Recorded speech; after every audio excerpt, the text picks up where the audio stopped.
Colocataire par Byron Dunbar. Papa, pourquoi maman est-elle si froide? Elle était morte. Maurice le savait, mais pourquoi était-elle froide?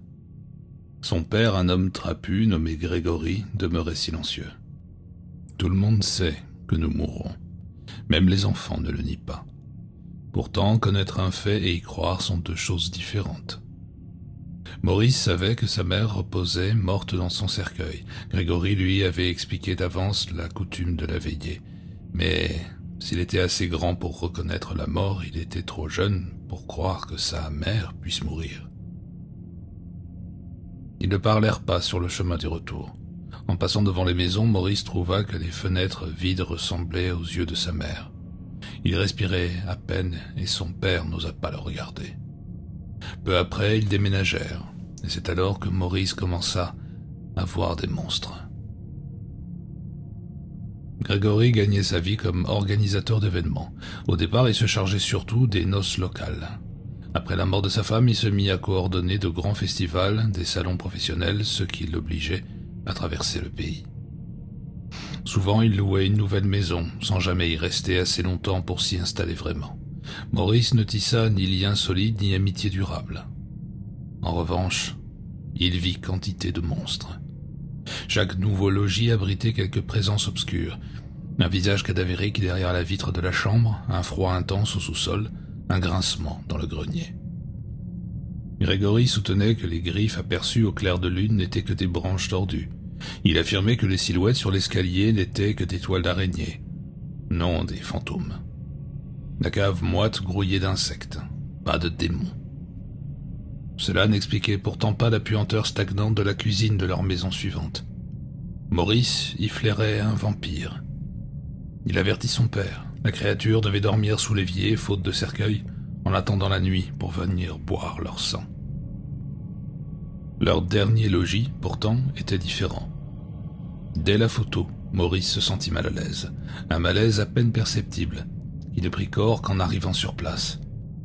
C'était l'heure de se coucher. Grégory, descendu de voiture, admira la bâtisse depuis le trottoir avant de s'y engouffrer. Maurice détailla chaque recoin, des lucarnes au jardin. Ses yeux se posèrent sur une fenêtre à l'étage et bientôt sa chambre. Et là, il aperçut l'oncle Scratch, faiblement éclairé d'en dessous alors que le soleil fondait derrière les nuages. Sa silhouette se détachait dans la lumière mourante, mais ses traits restaient dissimulés. Maurice n'afficha aucune surprise. Il avait l'habitude de reconnaître les monstres. Tous étaient inquiétants, mais il sut qu'oncle Scratch serait le pire. La plupart se hâtaient de révéler leur présence, leur face hideuse envahissant vite ses cauchemars. Et ce soir-là, Maurice ne vit que les yeux couleur mousse de l'oncle Scratch, avant qu'il ne s'enfonce dans l'obscurité. Comme tout monstre, l'oncle Scratch apparaissait la nuit et demeurait dans le placard de la chambre. Maurice veillait à le tenir impeccable. Les monstres hantent moins les lieux propres. Dès la première nuit, le regard de l'oncle Scratch le transperça, plein d'un appétit insatiable. Maurice comprit qu'il ne convoitait pas la chair, il voulait autre chose, et c'était pire. Maurice possédait une veilleuse, un cadeau de sa mère, qui le rassurait, ailleurs. Ici, la lumière, en révélant l'oncle Scratch, le terrifiait. Maurice frissonnait à la vue des rats luisants que caressaient les gants immaculés du monstre. Les bêtes se tortillaient sur son costume, jurant avec sa cravate impeccable et ses gants d'une blancheur parfaite. Cette propreté accentuait l'horreur. Une fois, un rat tenta de le prévenir. « N'accepte pas ces friandises, couina-t-il. » Avant qu'il finisse, l'oncle Scratch l'attrapa par la queue et le glissa dans sa poche. Maurice entendit le cri s'éteindre. Puis le monstre lui parla d'une voix douce, presque amicale, lui offrant une douceur que l'enfant refusa. L'oncle Scratch partit en promettant une surprise pour le lendemain. Maurice trembla. Les monstres ne parlaient jamais. Ils attendaient son sommeil pour avancer et le réveil les chassait. Mais l'oncle Scratch ne reculait devant rien. Chaque nuit, Maurice l'entendait l'appeler. L'épreuve pesait aussi sur Grégory. « Va te coucher » ordonnait-il en écoutant la radio. « Papa, l'oncle Scratch est là-haut. Il va me montrer des bonbons ou un jouet. Il va essayer de m'avoir. S'il te plaît, papa. Chaque nuit, je résiste moins et il n'abandonne jamais. » Ton obsession des monstres est épuisante. Ce sont ces magazines pulp que tu lis. S'ils n'avaient pas appartenu à ta mère, je les aurais brûlés. Le match reprit à la radio, et Grégory tourna le dos pour l'écouter. Maurice détestait le sport. Il ne comprenait pas l'engouement de son père.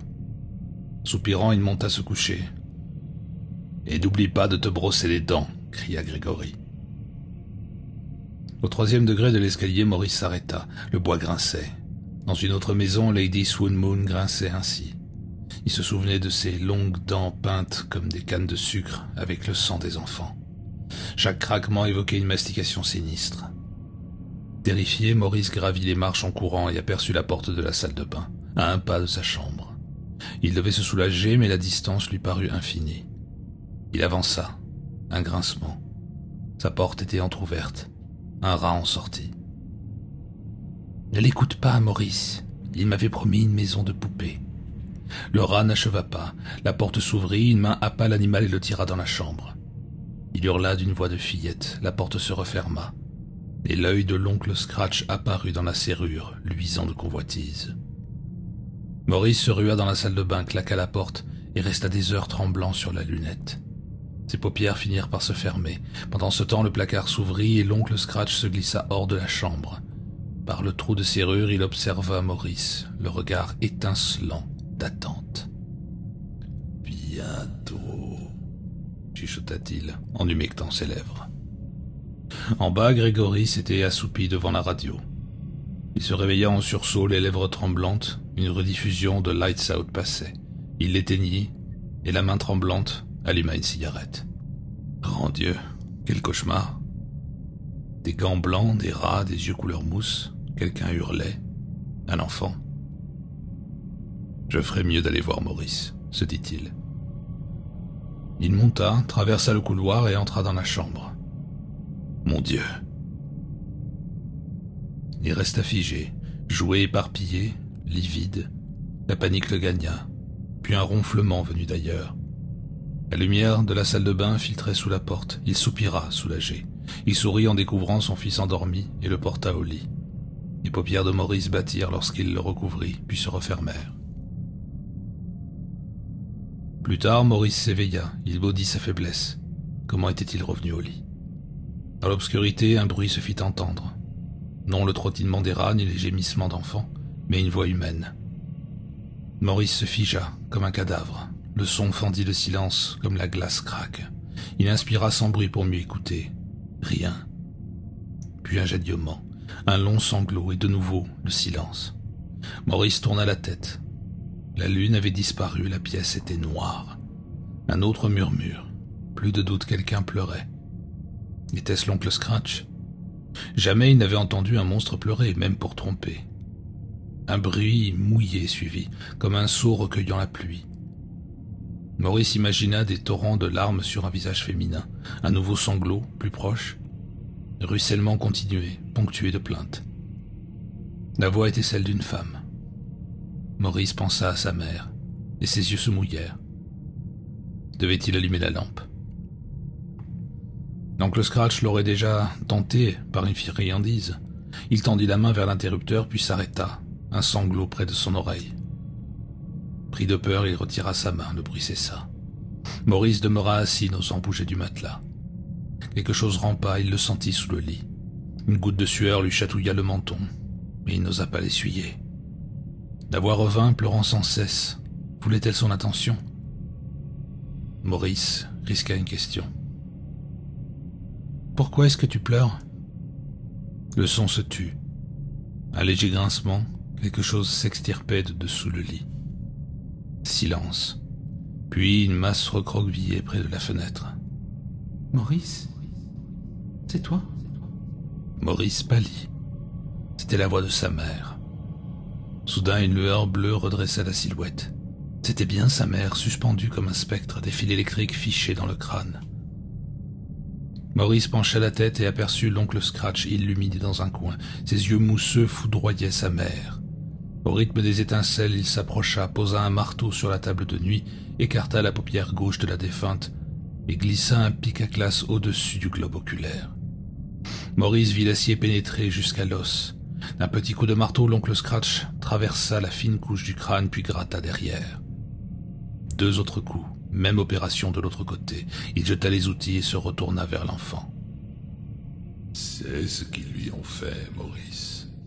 Même pas un médecin, juste un aide-soignant. Ensuite, ils l'ont relâchée et elle a dévalé l'escalier.